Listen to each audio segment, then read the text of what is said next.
All right. Welcome everybody to Sales Organization Best Practices. My name is Matt Ketchum. I'm Director of Marketing here at DocuSign. We've got some great stuff for you today on sales best practices. The fact of the matter is that DocuSign helps organization close sales deals faster, period, full stop. Today we've got two organizations who are going to come in to tell you guys about their DocuSign journey and what they're doing with DocuSign in sales to help their teams do more business and do business faster. So we've got Elizabeth from LinkedIn, as well as Brian from Salesforce to talk you through the journeys that their organizations have been on, and then a couple tips and tricks for folks who are looking to do similar implementations themselves. So first, I'd like to introduce Brian Driver from Salesforce.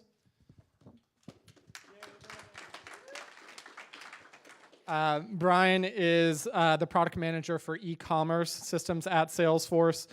He's been in enterprise software for 17 years, about that, working in a variety of sales, ops, IT positions, focusing on sales methodology, business process optimization, and agile delivery. So with that, I will hand it over to Brian. Thanks, Matt. So yes, I am the product owner for e-commerce systems. Technically, we call it self-service commerce systems because it includes both DocuSign, which is part of our quoting flow, as well as what we call checkout, which is our e-commerce portal. And we own a few other pieces of that process peripherally related to it. Here's how long I've been in tech. My first job was selling Norton 2K, if anybody remembers that, prior to Y2K.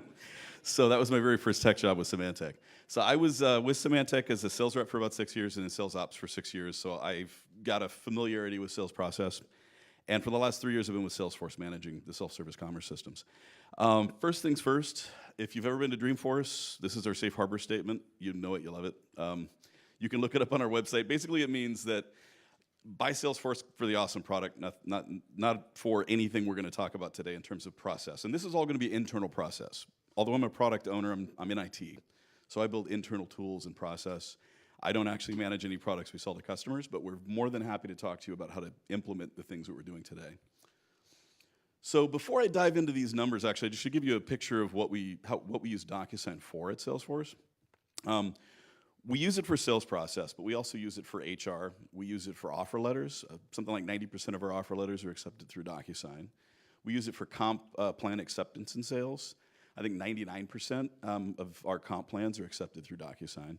We use it in real estate, we use it in procurement, we use it in a lot of different areas. So what we're going to be talking about today is really more specifically what we've done in the last year or so to enhance our use of DocuSign, to continue to streamline our processes using DocuSign. So that's what we'll be talking about today. So DocuSign by the numbers. These are specific to DocuSign usage for quotes. So these are our adoption metrics right now. And Americas, we have about 60 some odd percent. APAC and EMEA, a little over 40. LACA and Japan are our biggest issues, our biggest problem areas. And a lot of that is due to, in LACA, issues with Brazil and data residency. And in Japan, a lot of it is the cultural challenges of trying to get e-signature adoption when there's a physical process that's very much embedded in doing business in Japan. So that's something we're definitely investigating options for fixing it. By the way, if anybody in the audience has had success in Japan or Brazil, I would love to talk to you after the session. So yeah, we highlight the issues we have with adoption. And deal size, you can see here the deal size kind of flips the other way. We're doing larger deals through print than through DocuSign. Now that's not necessarily because they need to be done that way. I think a lot of it is just cultural. If you look at this is really interesting. This is a report based on what I consider normalized revenue. So for opportunities between 50 and 250K, we wind up with deals that are closing way quicker on average using DocuSign than through print. These deals are all relatively the same size. The average deal size in every region except for Japan is around 100K for print and around 100K for DocuSign. So they're apples and apples roughly. But DocuSign deals are closing well over 100 days quicker on average. Now, is that because it takes 100 days to chase down the signature? No, it's because most likely there's either cultural issues or issues by segment or even by sales rep where reps just aren't taking advantage of all the opportunities available to them that sales automation tools and process give them. So this just highlights the issues we've had. This will be available on the slide deck. Now, one of the things we've done recently to increase our adoption of DocuSign and really streamline the customer process is we've implemented a process in our e-commerce system that allows for us to combine the collection of credit card data with the DocuSign signature process. Today, you can publish a quote through DocuSign, and a customer can log into checkout, which we also own, and accept that quote in DocuSign. The old state was that if the customer had a credit card quote, they needed to provide credit card information, they had to actually call somebody, give them the credit card number the old-fashioned way. They would enter that information into our CyberSource form internally, so we have a fully PCI compliant solution, but it's not necessarily compliant in the spirit of PCI because somebody's got to transact that phone number over that credit card number over the phone. So what we've done is combined our CyberSource processes whereby the customer themselves can self-service entering the credit card information on a new business quote. And then once they enter that information, CyberSource returns a token that we write down to the quote, then the customer proceeds to sign with DocuSign. And actually, I'll go back to this because what this has done for us is it's really reduced the risk of PCI issues, you know, an AE writing a credit card number on a Post-it note, for instance. It's probably happened before. And it's also giving us, I think, lower risk in terms of the fact that if you don't publish through DocuSign and you publish a quote just through the normal e-commerce process, the agreement process is just a click-through agreement. It's a checkbox and a button. We don't actually write anything down. We don't gain a signature from that. And it's less defensible if there's a dispute of that contract in court. So DocuSign gives us something that's more defensible. It lowers our risk. It raises our compliance posture. So overall, I think this is going to be a very good solution when it goes live in about maybe a month and a half. So this is something we recently built for the ExactTarget integration. ExactTarget, if you're not familiar with them, they're a marketing cloud company. They do email marketing automation. And a lot of their products are very service-driven. And so they, like something like 40% of their new business quotes go out with services quotes, go out with a statement of work or an SOW. So their old process was that the quote and the statement of work had to be manually combined, manually sent out, you know, a lot of paperwork, a lot of latency and a lot of lag. So what we did was created a very straightforward process whereby the AE can attach the SOW or statement of work to the quote, and then that becomes available in our quote publishing process. Once that's selected, we send the SOW to DocuSign, we embed it in the QLV. When the customer signs it, we get the entire document back, and that's the source of truth, essentially. So we preserve that. We don't have to shuffle paper around. There's a lot less risk, and we do it all through DocuSign. And we return all of that back into our Salesforce org, and it's all written down in our DocuSign integration. So those are the two things that we've worked on recently. And again, what we've gotten from those pieces of work is we've really driven down our risk, but we've driven up our compliance and driven up productivity significantly. So where do we go next, and what do we learn? So our roadmap, complete self-service e-commerce through DocuSign. So a customer who goes to our checkout portal right now to accept a new business quote to activate a trial, they have the click-through process that I touched on earlier. We want to go through DocuSign for everything. So we have a signed document. We have something that is a lot more defensible than just a click-through quote. And it's a smoother customer experience for customers that might transact both new business and add-on quotes, or might transact from one company to another. When they leave one company and have one experience, then they come to another company and have a different experience. So it's a much smoother customer experience overall. Make DocuSign the default quote delivery tool. So this is something we want to do for all quotes, so that when an AE publishes a quote, the only option is DocuSign. They can't print to PDF. They can't send the customer a fax or an email, which is going to generate paper on the back end. And it's, again, streamlining the customer experience and making everything just more consolidated. And then, as I touched on earlier, we need to investigate what specific functionality or enablement efforts we need to execute on to boost adoption in Japan or LACA. So what have we learned? The biggest, most important thing we've learned is that adoption requires top-down enablement and enforcement. So you want to get your sales executives engaged. You want to get them talking to their managers, their AEs, about why they need to use DocuSign. And it really needs to be, to say a condition of employment sounds harsh, but it needs to be, it does need to be the standard. You know, executives need to be looking at these numbers, looking at which reps are using DocuSign more, which reps are not, and really driving home the point that not using DocuSign increases sales cycles. It increases the risk of losing a big deal at the end of the quarter. It increases the cost of sale if you don't use DocuSign. So we need to more fully utilize DocuSign's regional capabilities. They've made some enhancements in Brazil that we've got to take advantage of. So that's one of the next big things we're going to do. And then DocuSign will help shorten sales cycles. You know, maybe not 100 days, but it's going to help shorten sales cycles by days, even by hours can be really critical at the end of the quarter. And we need to explore innovative integrations similar to what we've done with the credit card form. We need to look at things we're doing outside of DocuSign today and how we can combine those into an experience for the customer that is going to make them walk away and feel that this has been, you know, a seamless experience. You know, that we aren't putting them through some sort of jarring transition between one system and another, which right now we kind of have between the different systems and the different processes we have that are customer facing. So that being said, I think I whipped through that. Any questions anybody has? Yes, sir. The integration with the credit card processing, Yeah. is that all done internally because you guys have bazillions of programmers? The integration itself was done internally, but we use CyberSource for our payment authorization. So it's a CyberSource API. It doesn't even transact our systems, but we actually coded the interface and coded the API integrations. And actually, you know what? Should we wait for questions at the end? Okay, go ahead.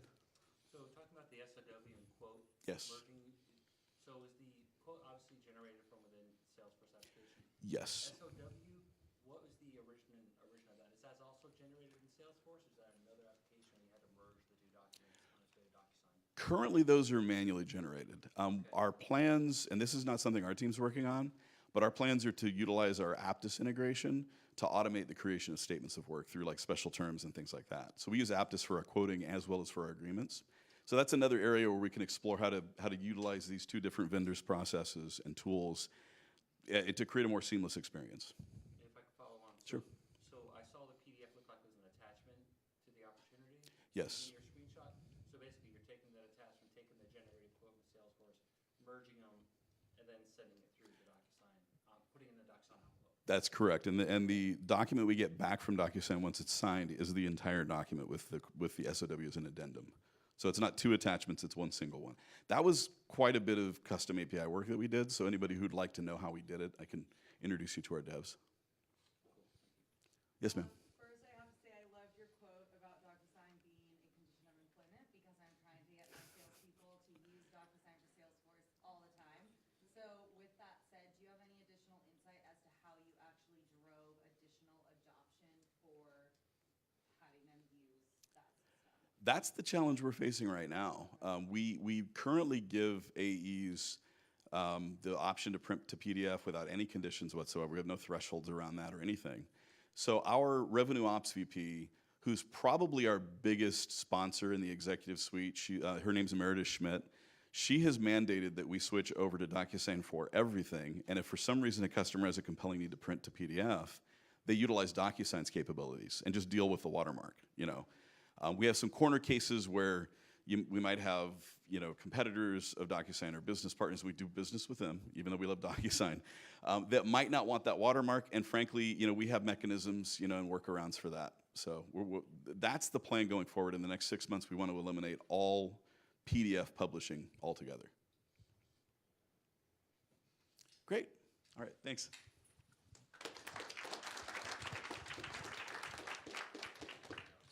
All right, thank you, Brian. Next up, I've got Elizabeth Guerra. Usually I write down a couple of notes to introduce speakers on a note card to read out, but I couldn't do Elizabeth justice without reading what she actually put on her conference bio. Elizabeth believes in fitness of systems, mind, body, and technology all inclusive. As an early adopter of tools that enhance productivity, Elizabeth is considered a DocuSign hipster. She liked it before it was cool. She's implemented enterprise software programs at LinkedIn, including contract lifecycle management, CPQ, and DocuSign for every department and business unit. Adoption, governance, and creative solutions are her cup of tea. Much like vanilla ice, if you've got a problem, she'll solve it.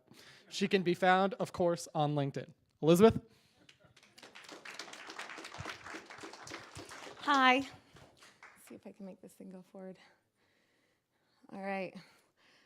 So I am the manager of sales systems process at LinkedIn for the sales productivity and operations team. It's a mouthful, but essentially what we do is we make salespeople more productive and successful. We have a federated IT model, so our systems groups roll up underneath function. So I literally work for salespeople. It's rough, I'm not gonna lie. So a little bit about LinkedIn. So for those of you who don't know what LinkedIn is, we are the world's largest professional network, adding approximately 2 members per second. In fact, some of you might have just added it to your iPhones, and if you need your first connection, you can find me at the back. That's the wrong direction. There we go. Our mission is to create economic opportunity for every professional in the world, and we do that by hitting 90% of Fortune 100 companies as customers. We have over 7 million company pages where companies brand and manage themselves through our platform, as well as over 400 million members. We also have this super powerful revenue generation engine, basically punctuated with 3 core verticals, which are hiring, marketing, and selling, and recently we've added Linda and Elevate to those. Elevate was homegrown, and Linda has been acquired. So in talent solutions, we're disrupting the talent acquisition industry. We have all of these different teams that actually operate entirely separately, and that's kind of why I'm gonna go into these. The talent solutions team provides things from our recruiter tool to job slots and mobilizing that super powerful thing that is the internal referral. Our marketers love us. We have been touted to have the most affluent and educated audience base in the world. And it's not just because it's a whole bunch of white-collar professionals, but because our members also have massive amounts of influence within their industry, as well as their organization. So you can target someone in a region with a certain seniority and a certain role and give them your crafted message, and that's exceptionally powerful. We also have our sales solutions business, which is taking the vision of turning the cold call, which I'm sure all of your salespeople hate, into a warm introduction through the power of their network by being able to share value and really understand who they're connected to. It's probably connected to someone who can help them get that sale. And as I mentioned, we have just recently acquired Linda, so we're elevating professionals' knowledge base and also allowing employers to give amazing content to their employees to help elevate their talent pool within. And we have our newest, most nascent business, which is Elevate. It's an employee activation tool, which enables companies to provide curated content to help encourage employees to find their voice, but still speak to the company narrative. Okay, so in 2009, when I started at LinkedIn, we actually had 2 of those. We had talent and media. We had exceptionally disparate business processes and exceptionally ridiculous tools that we were using. So we needed to change that and get them all into a process by which they were closing deals at a rate that made sense, and there was less noise coming from approximately the 200 sales reps that we had. So I'm gonna tell you a little bit of a story, and some of you may watch CBS's Scorpion. Anyone? Raise of hands. All right. So Scorpion is a team of geniuses with massive IQ that solve some really intense problems. Well, what you might not know is Walter O'Brien, real guy. He actually is a certified genius, and he has a team called Scorpion Computer Systems. But he also has a forward-facing or public-facing group called Concierge Up. What do? They solve any funded need. With the support of geniuses with massive IQ and project managers who index higher on EQ than IQ, He has super nannies manage geniuses to translate business process to the real world. So, DocuSign happens to be my genius. I happen to be LinkedIn's super nanny. And I have successfully made sure that we have taken massive amounts of use cases through LinkedIn, and I have translated the narrative that DocuSign has made into an amazing solution into real-world problems. My vice president, when he started at LinkedIn, actually we had EchoSign. I know it's a bad word here, but we asked EchoSign for certain functionality that would take both our talent business and our media business into following a very similar process of getting their deals done. When they were not able to provide us with this functionality, DocuSign stepped up to the plate, and we haven't looked back since. In fact, we saved in 1 year $1 billion in wasted sales cycle time, and today, over 90% of our orders are signed 18 hours after they are sent out. Similar to Brian, that is dependent on revenue size. So how we got there was, of course, by playing Super Nanny a little bit, but I'm going to share the 3 components that did get us there and how I did the things like the young lady back there who asked, how did I make sales reps use it? So first, you have to make it easier. One of those things is send out the PDF directly by DocuSign. The other thing is make it finish your process even when the customer signs on ink. So we use ink on paper, we send it back into DocuSign, we finish our internal workflow using DocuSign. Another thing we did was actually provide them something called an auto-signed order. At LinkedIn, we require 2 signatures, customer and internal. But if your order meets a certain set of requirements and you promise to send it by DocuSign, we won't sign it internally. So it gets done that much faster. So, still got to make it mandatory though.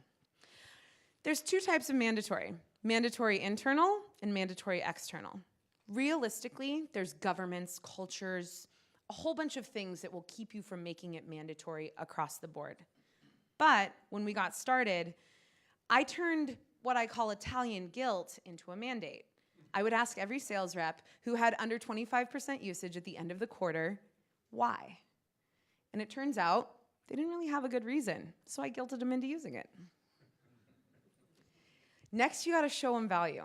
Sales reps wanna close deals and they wanna close them fast, and frankly, you probably want them to too.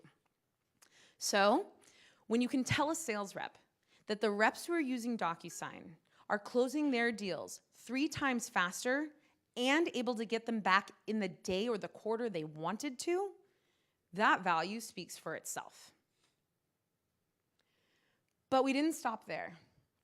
If you go beyond sales, you'll actually find that being a super nanny here is where you have to do it the most. We found sales touch points that didn't necessarily include order form or contracting. But in almost exactly this order, we increased the value that sales found by including these touch points into the sales process so that our sales reps spent less time doing these things manually and more time closing deals.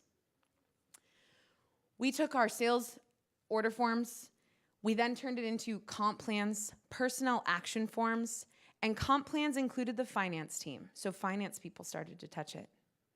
And our personnel action forms required an HR business partner to sign, so HR started to see it. Our SOX certifications hit the controller, and she thought it was awesome.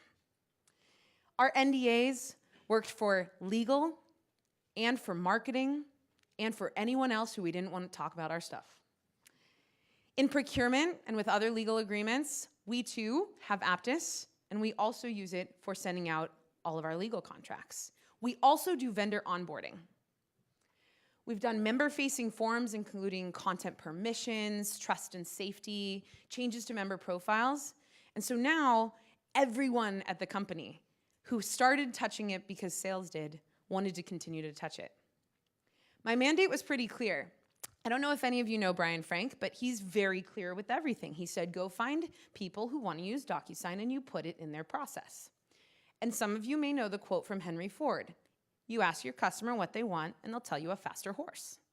So when wants don't meet needs, You find the things that you can manage, and you take those things and you use some of the out-of-box functionality, and the more people that touch it, the more the envelope count increases.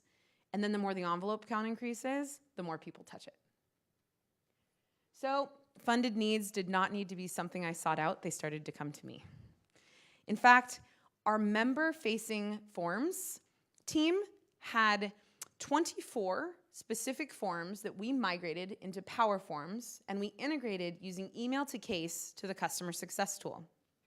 Today, approximately 4,000 envelopes per use case per year are managed through that process.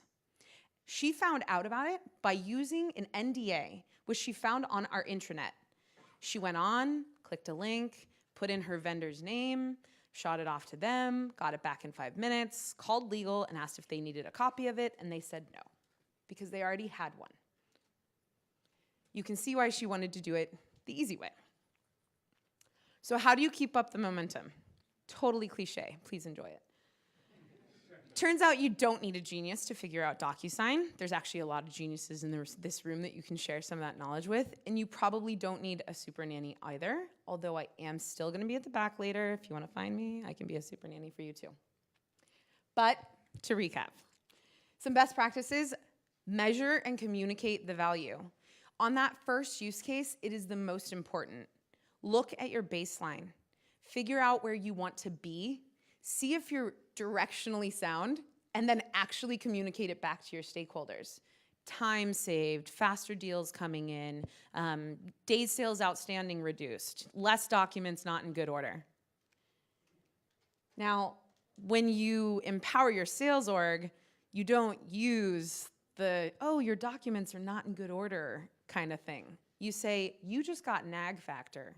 You get to go in there and see when your customer got the document. Did they view the document? When they sign the document, and you can even nag the internal signer and tell them to go sign it because your customer's done. And of course, track all the internal touch points that you end up using by solving sales touch points. Those people are your next customer. That'll do it. Any questions? What's Warren's organization called? Whose? Warren, the guy they base Scorpion on, what's his company? Oh, Walter. It's called Scorpion Computer Systems, and the name of his public-facing arm is Concierge Up. Yeah. Great question. Other questions? You talked about adoption with the Salesforce, and just even if it's one use case, and then work on that and kind of get that to go viral and just take it step by step. What happens when your detractors are your top salespeople that follow anyway? You mean what happens in every company ever? Okay, just thought I'd check. So we did have a significant problem with our strategic accounts team. And the biggest challenge that we had was, I want to be showing them this without the signature lines in it.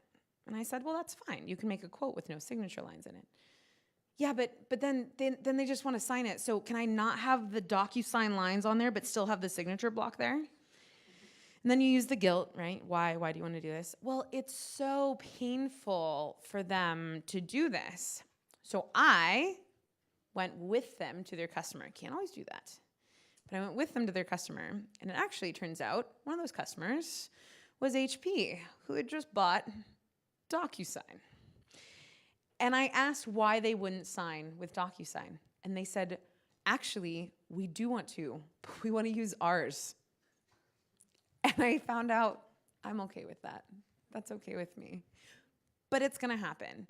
My best piece of advice is just keep asking why. If you actually ask why long enough, they just stop saying no and they do it. Works out pretty well. Can I ask you a question on the signing on ink? You said that you sort of complete that through the DocuSign process. Yes. We do that as well, but it does create some problems. So if you don't know what you're doing, you can quite easily complete contracts the wrong way. So just Yes. curious if you have any controls around that or how you manage. Yeah, so we do, and we built out a custom workflow management to do the finalization of the internal signature. So the customer will get the order form and they will print it. And when they print it, they get sent back to the sales rep. And the sales rep's job is one thing. Like, they don't have to load it into DocuSign. In fact, no one touches it.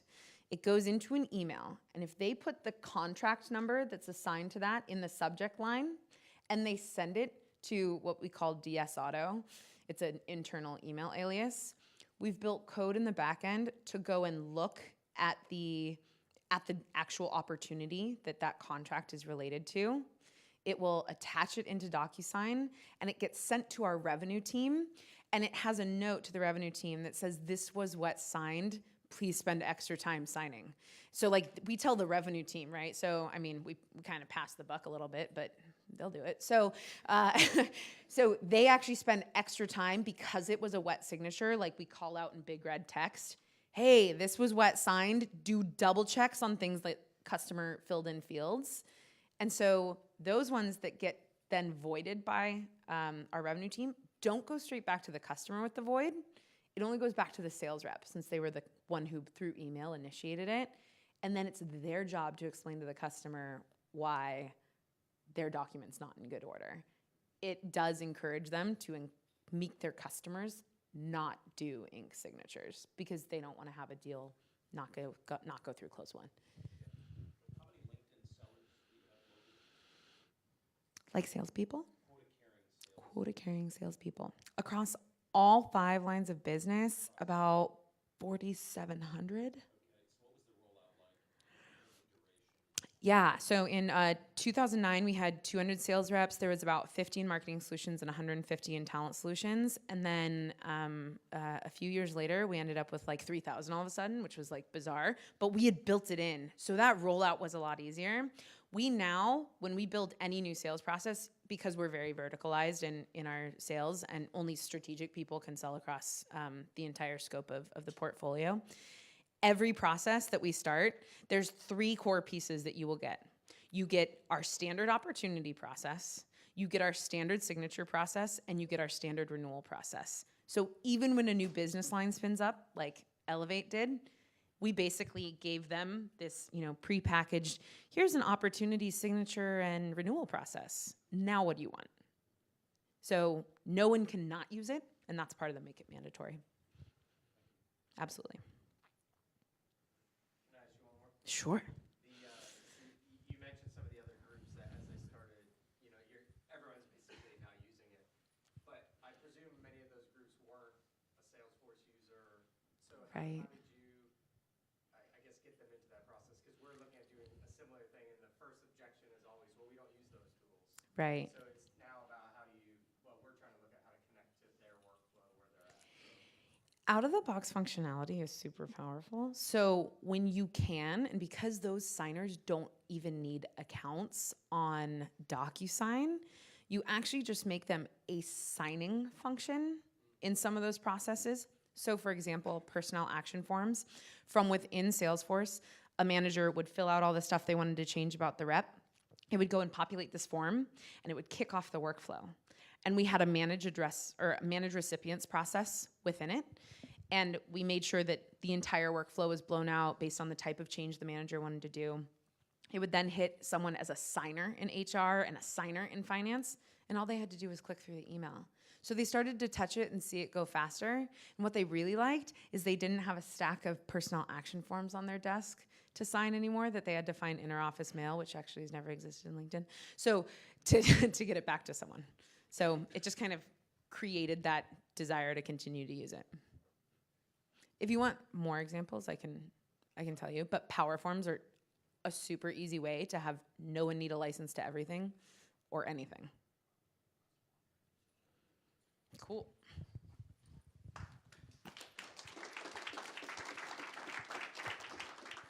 Elizabeth and Brian, I'm actually going to ask you to come back up here for just a couple more questions because we do have a little bit more time, and then we can wrap it up. So the first one I'm going to have for for Brian, you mentioned a couple of things that you're working on. I'd love for you to talk through how you guys think about what that next use case is going to be and how you landed on, for example, the e-commerce piece as the thing to go and track down for the organization as, next on that prioritization list. Sure. So the e-commerce thing really came about because we have the same team managing e-commerce and DocuSign. The business hadn't even asked for it.